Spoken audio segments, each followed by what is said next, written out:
Ayan, hello po sa ating lahat. Kumusta? Team EDSI, I hope nasa mabuti po kayong kalagayan. So, yun, grabe, ang daming good news ngayon mga ka-Team EDSI.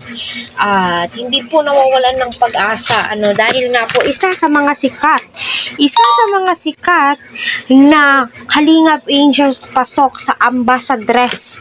Abangan po natin. So, magla-live selling po yan sila. Sa pagla-live selling po nila ay syempre malamang sa sold out naman po yan kasi nga andyan yung mga supporters natutulong para maging sold out. Alam naman po natin lahat ng paninda ng Red Velvet ay nasa-sold out po talaga once na nagla-live selling ang mga K-Angels. Ayan, shout out po sa ating lahat. Naway nasa mabuti po kayong kalagayan. So yun pong topic po natin ay about nga po sa Ambassadress. Ay tuwang-tuwa nga po si Kalingap Rab na ibinabalita po ito ay nako, so tuwang-tuwa po ba kayo? Kasi kahit si Kalingap Rab ay tuwang-tuwa nga po.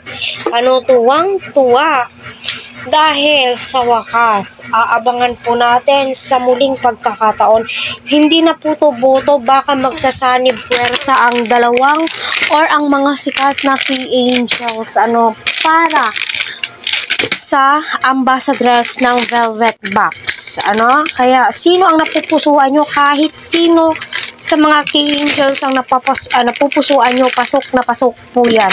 Pasok na pasok po sila sa totoo lang. Kasi lahat ng criteria nasa kanila na po.